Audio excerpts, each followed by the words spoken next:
Halo, Assalamualaikum, berjumpa kembali di channel Siwar TV.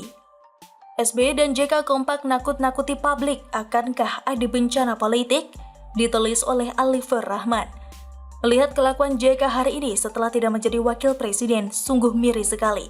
Bayangkan dia bisa bilang bahwa akan ada bencana yang lebih besar dari COVID setelah ini. Bencana yang dimaksud adalah perubahan iklim dan cuaca yang bisa berakibat pada banjir, gempa, dan tanah longsor.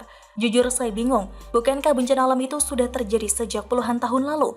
Bukankah selalu ada musibah banjir dan gempa di Indonesia? Lalu kenapa kemudian ini sekarang dianggap sebagai sebuah bencana yang lebih dahsyat dari COVID? Dalam banyak bencana alam yang pernah terjadi, pernahkah ada sebuah bencana yang meruntuhkan ekonomi sedahsyat COVID? Saya pikir belum pernah ada. Jadi bisa saya simpulkan, ocehan JK kali ini sangat bermuatan kebohongan dan propaganda, entah untuk tujuan apa. Selain itu, mantan Presiden SBY juga menyatakan soal skenario gelap, seolah akan ada masalah yang sangat berat akan menimpa Indonesia. Namun rupanya yang dianggap skenario gelap itu adalah 1 miliar orang di dunia yang hidup kelaparan, serta 2,3 miliar hidup dalam kemiskinan. Padahal masalah kemiskinan itu juga sudah ada sejak dulu. Sejak sebelum SBY jadi presiden pun sudah ada masalah kemiskinan dan kelaparan. Tapi kenapa baru sekarang disebut sebagai skenario gelap? Kalau bicara soal penghijauan dan masalah lingkungan, bukankah di zaman SBY 2,4 juta hektar hutan yang dijadikan alih fungsi? Sampai Zulkifli Hasan waktu itu didatangi oleh Harrison Ford dan ini dianggap tidak lucu. Kasus pembakaran hutan yang dilakukan dengan sengaja itu hanya dijawab cengengesan oleh Zulkifli Hasan. Jadi masalah yang diwariskan oleh rezim SBY kepada Jokowi itu mungkin sampai sekarang masih menjadi masalah yang belum selesai. Tapi menyalahkan Jokowi atas semua masalah yang ada, itu jelas lucu dan ajaib. Ya gimana? Dia yang bikin masalah tapi kemudian dia nyalahin orang lain, hahaha. Lagi pula kalau bicara soal kemiskinan dan kelaparan, pertanyaannya adalah apakah yang sudah dilakukan oleh SBY? Ngelukis? Gak bisa. Orang gak bisa kenyang hanya dengan menatap lukisan Pak SBY. Selain itu, SBY sendiri yang bilang bahwa kalau kita tidak melakukan apa-apa, maka ini akan menjadi masalah yang besar. Nyatanya di lapangan kan gak kayak gitu. Pemerintah melakukan banyak hal, bukan cuma apa-apa. Entah itu untuk mengatasi kemiskinan dan kelaparan, pun soal masalah lingkungan hidup. Mungkin tidak sempurna atau langsung menyelesaikan permasalahan keesokan harinya, tapi intinya jelas pemerintah melakukan apa-apa. Nah, dari dua pernyataan mantan presiden dan wakil presiden ini, sebenarnya keduanya punya pola yang sama. Mereka coba mengangkat ketakutan untuk hal-hal yang sebenarnya sudah terjadi selama ini. Bencana alam dan kemiskinan itu sudah ada di tengah-tengah kita, tapi baru sekarang diberi label dahsyat atau skenario gelap. Kalau sudah begini nampaknya kita perlu waspada karena terakhir SBY mengeluarkan istilah rumit seperti lebaran kuda, keesokan harinya demo besar-besaran dan ngamuk-ngamuk sampai rusuh. Nah, sekarang ada istilah baru lagi, skenario gelap. Tapi selain itu, gaya nakut-nakuti para mantan ini sebenarnya bukan hal baru.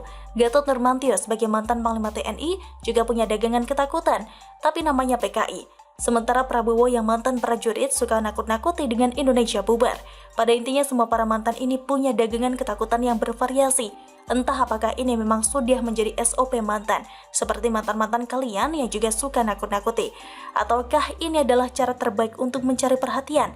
Karena setahu saya, orang yang nakut-nakuti itu biasanya punya kecenderungan dan keinginan agar orang lain mau percaya dengannya. Sama seperti ketika kecil kita ditakut-takuti oleh orang tua, tujuannya kan agar kita mau ikut arahan mereka. Nah, pertanyaannya, apakah orang-orang tua seperti SBY, JK, dan Gatot ini juga punya tujuan yang sama, ingin menggiring publik agar langkahnya diikuti? Sebenarnya apa yang dilakukan oleh para mantan itu hari ini bukanlah masalah yang perlu kita khawatirkan. Hanya saja kita sebagai warga Indonesia merasa malu pernah dipimpin oleh orang-orang dengan kualitas seperti mereka. Begitulah kura-kura. Bagaimana menurut Anda? Silahkan tulis komen Anda di kolom komentar. Jangan lupa untuk like, subscribe, dan share. Siwar TV pamit, sampai jumpa. Wassalamualaikum warahmatullahi wabarakatuh.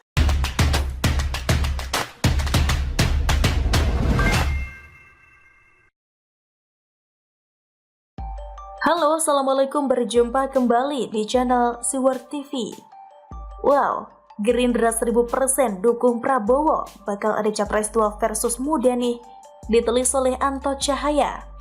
Tidak keliru rasanya jika Partai Gerindra tetap konsisten memunculkan dan mendukung Prabowo Subianto menjadi calon presiden di 2024. Prabowo Subianto adalah Ketua Umum Partai Gerindra dan satu sisi sejauh ini elektabilitas Prabowo relatif masih terjaga dengan cukup baik. Dalam setahun terakhir, berbagai lembaga survei mendapatkan nama Prabowo Subianto bertengger masuk top of mind pilihan konstituen. Untuk Partai Gerindra selain Prabowo, ada satu nama yang cukup moncer yaitu Sandiaga Uno. Keduanya juga memiliki tingkat popularitas yang tinggi. Bahkan Prabowo Subianto berdasarkan survei SMRC memiliki tingkat popularitas sampai 95%. Itu menandakan jika sosok Prabowo sangat dikenal oleh rakyat Indonesia dari Sabang sampai Merauke. Tapi perlu diingat, tingkat popularitas tidak mewakili tingkat keterpilihan. Buktinya meski Prabowo Subianto populer, tapi elektabilitasnya sama sekali tidak menunjukkan masuk premium.